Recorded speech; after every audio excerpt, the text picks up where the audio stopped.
I went on a birthday cruise with my dad, but once we got on the ship, he wasn't talking to me. Let's go back in time for a room tour of the Golden Princess, and at the end of the video, I'll tell you why he wasn't talking to me.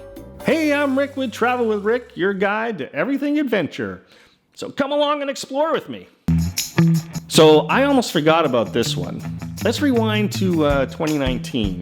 Yeah, that clock really is going backwards. That's not a trick. It was kind of freaky, I gotta say.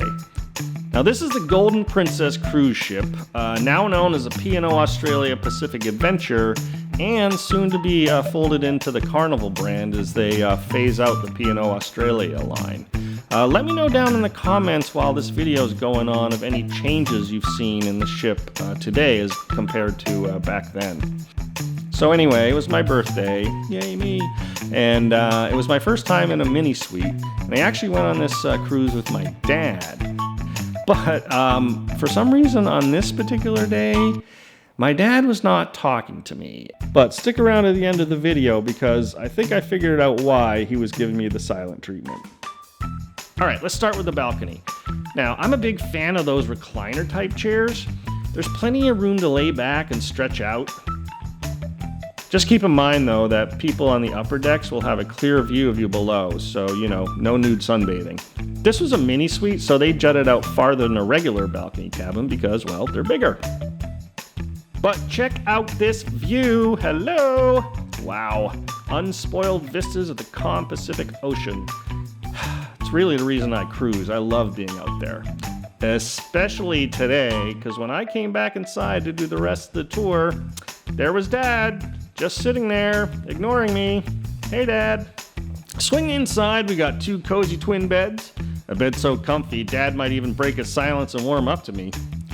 It can be configured into two twins like this, or combined into a queen. All right, let's see if Dad's ready to acknowledge my presence now. Nope, okay. On to the closet. All right, this is ample storage space. No more suitcase Tetris here. If you fill this closet, you have overpacked. This is a 19-day Pacific sailing, and it was way more space than we needed. All right, before we hit the bathroom, please be sure to like and subscribe so I can keep bringing you new videos. All right, off to the bathroom.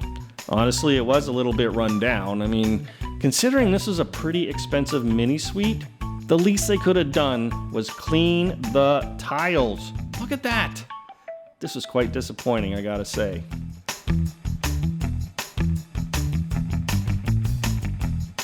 Okay, here's one last look at the whole thing, and looks like Dad has no plans to start talking to me again. What did I do? I have an update. I figured out why my dad wasn't talking to me. Turns out, when we got on the ship, my dad was looking around and he was like, there's a lot of old people on this boat.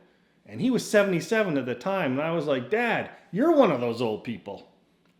Yeah, probably not the best thing to say. But needless to say, he got over it, and we ended up having a wonderful time. And I can't wait to do it again. So that's what it was like to live in a mini-suite aboard the Golden Princess, or now known as the Australia Pacific Adventure.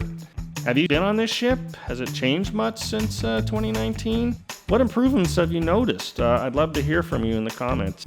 All right, that about wraps it up for this, but please like and subscribe so I can keep bringing you new travel videos. And thanks for traveling with Rick. See you on the next voyage.